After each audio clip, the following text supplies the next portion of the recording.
our senior world champ right now. He's playing right now. One of them's the champ. We don't know which one. One of them's the runner-up. We're going to find out during this match. Yeah, and going back to Mark's team, it is actually a Machamp on that team, which is a Pokemon that, I'm excited to see in the finals. Wait a minute. There's a Machamp on a team. There is a Machamp here, and Machamp, as I went over earlier with Scott, Machamp provides a lot of support in this spread move heavy metagame, in my opinion. Sylveon's popular, as we see in Koki's side. Machamp with that wide guard is going to prevent Sylveon from being able to go for those powerful hyper voices. Heatran is going to be prevented from going for those powerful heat waves, although some Heatrans are currently switching to, single target flamethrower attacks. Yep. And of course, Landorus is pretty much the king of rock slide. King of rock slide. He wears a scarf all the time. Yeah, exactly. He looks so fashionable with that scarf, by the way. He really, really does. I'm a little jealous. Got to pick one up myself. Something really cool to note. Mark M. Does that M stand for Machamp? Question.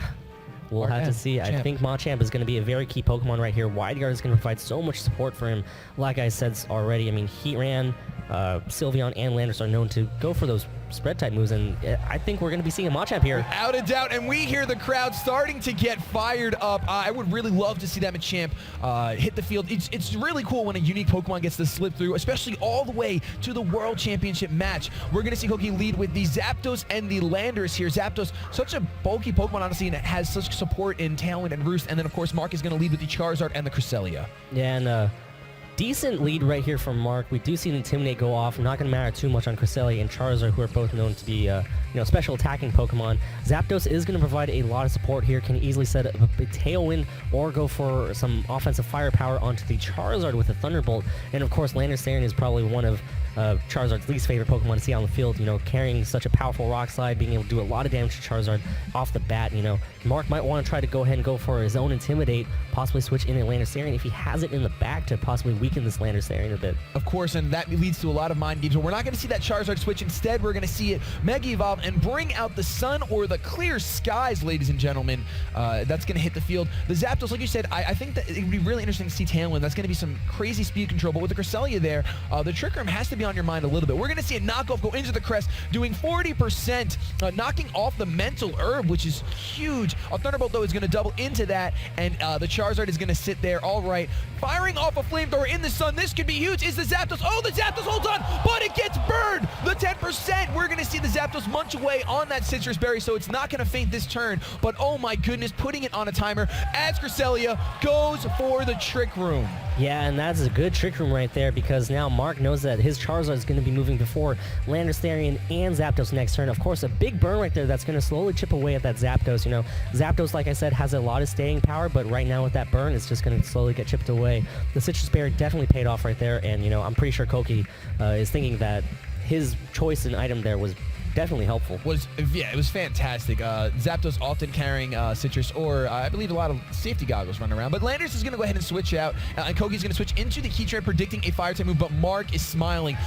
He's going to skill swap the Heatran, get rid of that Flash Fire, giving it Levitate, because he's not planning on using Earthquakes today. No, instead, he wants to set it aflame. Oh my goodness, that's exactly what I was thinking. When you were talking about putting Levitate on it, oh my gosh, goes for the Heat Wave. It's going to connect on both Pokemon, knocking out the Zapdos and doing a ton of damage to the Heatran. The crowd is going absolutely mad right now. So I remember now that I'm pretty much tripping over my own words right there. I said Heatran with the Levitate is going to be pretty dangerous, but Heatran without Flash Fire is a bit weaker, because Charizard's going to be firing off those very powerful fire type attacks, and we do see Mark go for Heat Wave and Flamethrower just to bypass possible wide guards if there are out there. So a great play right there from Mark, and he is so ahead in this game right now that Koki has to try to find a way to make a big move. And of course, once you see Kangaskhan hit the field, there's always a possibility.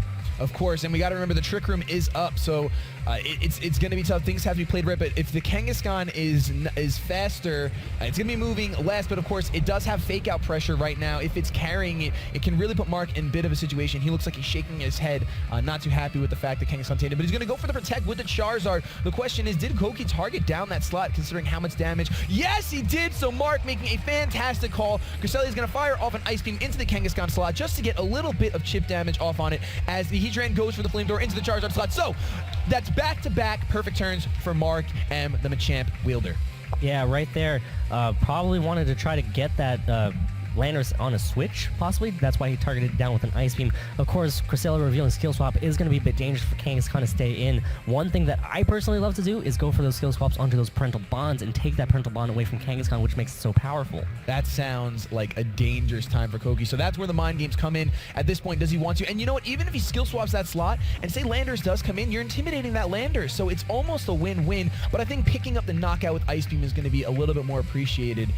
So that might be the route that Mark was really thinking about going. Right, absolutely. And we do see the switch right here from Kangaskhan back into that Landers there and going to go for an Intimidate onto these two special attackers here. I'm pretty certain I just saw Mark wink at the camera. So we're going to find out if that was a wink of happiness or a wink of, yeah, you know what? I almost called that. We're going to see a Protect, though, from the Heatran. So did Mark double into that slot? Is he playing out of his mind? He went for the Ice Beam into the Landers switch. Oh, my goodness. This is going to do a good amount of damage. It looks like the Assault Vest is really coming through. But can this Heat Wave in the sun pick up the knockout? I'm not quite sure. We're going to have to find out. Oh, my goodness. It looks like it's going to just barely hang on.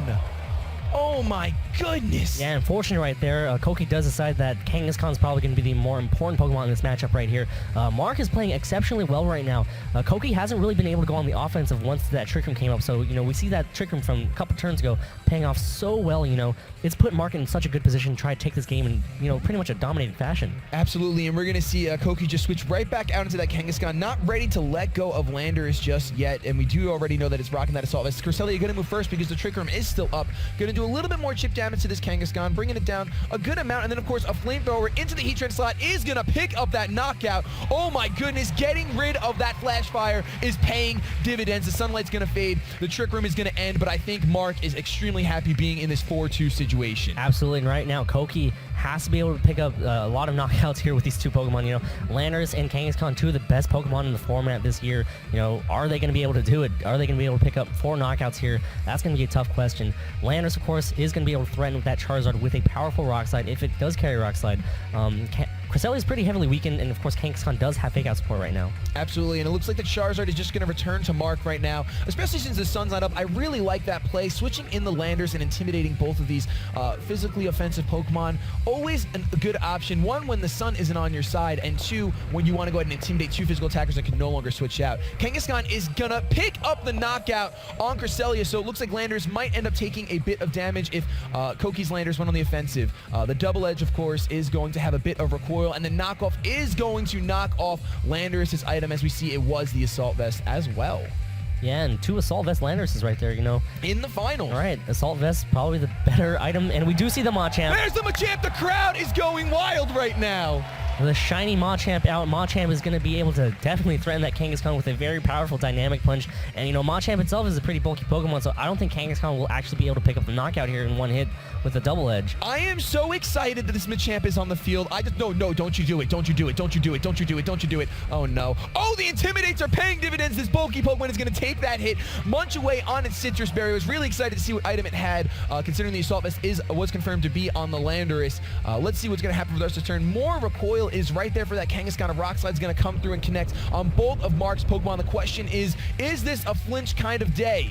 We're going to find out right now. Not very effective. Landorus flinches, but Machamp gets a Dynamic Punch off, ladies and gentlemen, and the Mega Kangaskhan is going to drop to that Machamp.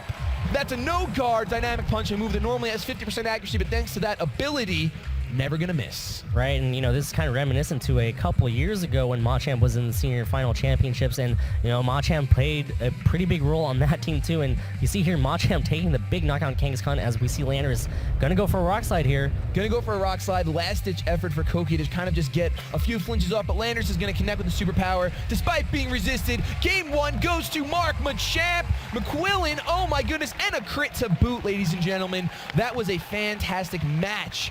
Oh my goodness. Momentum just could not change into Koki's favor. Right. I feel like Mark there was actually in the driver's seat the entire game because of, you know, that clutch Trick Room that came up turn 1, right? Oh, and goodness. One thing that Koki's going to have to do, definitely has to try to prevent Cresselia from being able to set up that Trick Room. We see the Mentaler, but that item's not going to play too much of a role here because, you know, Koki has absolutely no Taunters on his team. So one thing that might happen is Aegislash might have to make an appearance because, you know, you have to be able to hit that Cresselia for a lot of damage and be able to pick up the knockout, you know. Go for a knockoff on Landers, go for a Shadow Ball on the Aegislash, and that, quite frankly, is probably your best bet at being able to prevent that Trick Room from getting set up.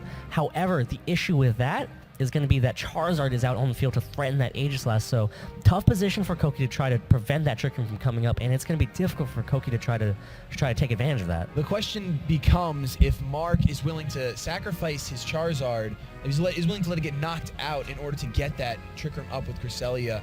Because like you said, it's obviously a huge threat. If Koki does decide to lead with the Aegislash, it'll threaten it an insane amount, but Charizard could also get targeted if with that Landorus Aegislash lead. Could go for a Rock Slide, and that could be the end of Charizard if Charizard decides to go on the offensive. Unfortunately for Koki, momentum is definitely in Mark's favor, even going into Game 2, because he does have that first game under his belt, a little bit of a pillow, a little safety net for him. So if he does want to take those risks and then readjust in Game 3, that's fine, but honestly, I'm sure he'd love to just go 2-0 and walk away as the world champion in the Seniors division. And, you know, one thing about that last game is that, you know, Mark didn't have to reveal his 4th Pokemon, so Koki doesn't really know, you know, what Mark's 4th Pokemon is, and that's going to be, like, kind of big to what Koki does to adjust. Like, what was that last Pokemon that was a part of Mark's key strategy right there to win? It was probably some sort of Trick Room Sweeper, but at the same time, you know, that's going to be hard for you to be able to tell. The crowd is already getting fired up as we're jumping into this match. I hear them. You guys got to be able to hear them from these mics. It's insane. We see Koki lead with the Kangaskhan and the Zapdos as Mark decides to lead with the Cresselia and the Landorus. And that's going to be a huge Intimidate right there on that Kangaskhan. Like I said, Kangaskhan at one stage of reduced attack, that's not going to be hitting quite as hard. We saw that double edge on that Machamp, you know, before in Game 1. That didn't do too much damage at all. And right now, well, the best way to prevent Trick Room from getting set up is probably going to have to be, you know, having it flinch, Cresselia flinching, right? Kangaskhan can provide fake out support. That's going to slowly chip away at Cresselia. It's still a little bit of damage here and there, but the important thing is definitely to get some Rock Slide flinches or just even knock out Cresselia. Yeah, that's got to be Koki's number one concern, because especially considering his team is running a Tailwind Zapdos, you know that he does rely on being fast, so I'm sure his other Pokemon are trained to be pretty fast. So going under Trick Room, it's gonna be really tough for him. He's already up against the wall with the -1 Kangaskhan. He can't. If Mark did not lead with that Landorus, perhaps he could have just doubled into the Cresselia slot, just skip fake out altogether and go right away for some really heavy hits. But because of that -1, I don't think it'll be able to pick up a knockout in any universe. Of course, there's a critical hit universe that resides just beyond the Rip Zone. But we're going to see a fake out from Kangaskhan come through, and it's going to target down the Landorus. So is Mark just going to go for that first turn Trick Room yet again? We're going to find out in just a couple more moves. A Hidden Power, though, into the Landorus. Is this Hidden Power Ice, and how much is it going to do? It's going to do a good amount of damage to that Assault Vest, really showing Landorus flinches, of course, and the Trick Room goes up. And my goodness. That is definitely not something Koki wants to see, but smart play right there from Kangaskhan to go for that fake out on that Landorus. The game before, we already saw that it was Assault Vest. I'm pretty sure Koki knew coming in this battle that it was Assault Vest because of the information that was on Pokemon.com. And, you know, the thing with Assault Vest, you know, you can't protect. A lot of Landorus do not carry Protect. You know, they carry the Choice Band variant, the Choice Scarf variant, the Assault Vest variant. That's a really good target for a fake out because you can't protect out of it. And, you know, pretty much took a lot of damage, but at the same time, you know, Trick Room's up, and I think board position still kind of favors the Mark side. Mark. Yeah, I definitely agree. I agree with him, especially leading with Landorus instead of Charizard. We see the skill swap from the Kangaskhan. No more parental bonds. This child and mother are getting separated just for a little while until the Kangaskhan decides to go back to his trainer. The crowd is going wild for that. We're going to see a Rock Slide connect on both of Koki's Pokemon. Let's see just how much damage it does. Zapdos is going to drop to below 50%, which means it's going to munch away on that Citrus Berry. The question is, will there be any flinches? Are we living in Flinch Town? Oh my gosh! We see the Zapdos flinch, and the Kangaskhan goes for a double edge at -1. It will still pick up the knockout on Landorus, but there's no parental bond, even though he didn't need that second hit. I still feel like Mark's in a pretty good situation with Trick Room being up. Yeah, one thing to note, you know, Cresselia now has that parental bond ability, and that's going to be a bit scary because Ice Beam's going to be hitting twice on, you know, Landorus or Zapdos. That's doing a lot of damage.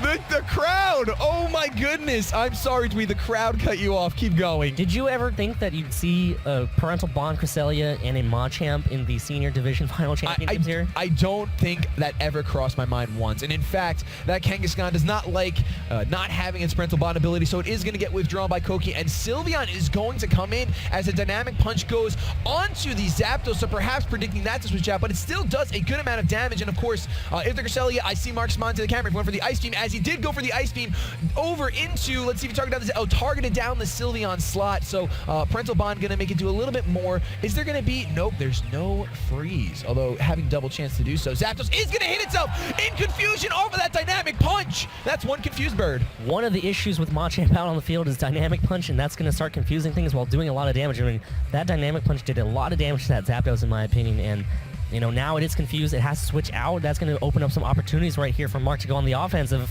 For a second, I thought maybe that Machamp was holding a choice beyond how much that did, but we've already confirmed the Citrus Berry. We're going to see Dynamic Punch into that same slot. Ladies and gentlemen, will it pick up the knockout? It picks up the knockout. It's a crit. That is a critical hit on an incoming Mega Kangaskhan. Lost its Parental Bond and now lost its will to fight. And there we go, a skill swap. Stuttering over my words, getting rid of Pixelate. That Sylveon, the Hyper Voice, it does have Parental Bond, so it's going to hit twice, but honestly, Machamp can take those all day, ladies and gentlemen. This is one insane final. Mark is, oh my goodness, ear-to-ear grins, as I think he should be.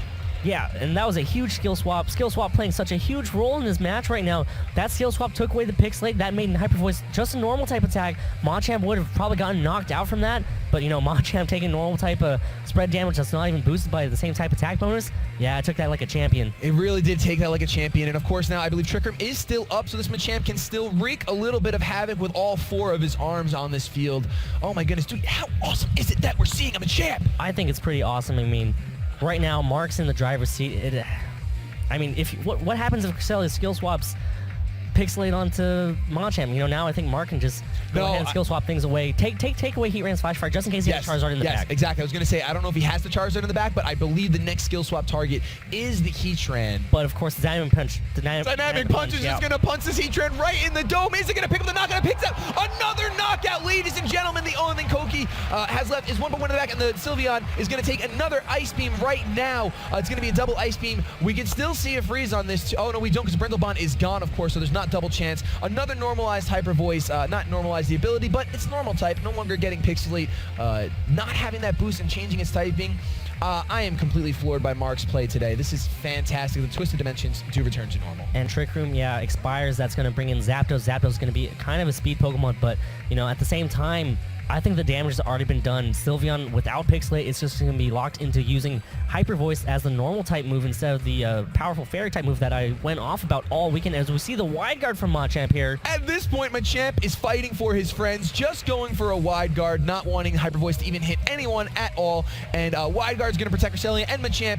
A Trick Room is going to get set up yet again, ladies and gentlemen. An anti-player might have just gone straight for the Ice Beam, but I think Mark played so well going for that Trick Room right there. And Sylveon again locked into that Hyper Voice. Wide Guard's been revealed, so if Mark can get rid of that Zapdos, that's going to be it. Machamp can continue to just go for the Wide Guard. I think Ice Beam might do a good amount of damage. The match was forfeited. Ladies and gentlemen, say hello and congratulate, applaud, give a huge hand to your new Seniors Division World Champion, Mark McQuillan from Great Britain. Wow. Woo! Woo! Machamp! I hear a faint Machamp chant in the crowd, like a Machamp, Machamp. I hear that. They're saying it to the new Senior Division Machampion. Dwee, you can't do this to me. I did that. I'm going to clap for that one. You are the Machampion. Mark Machampion McQuillan.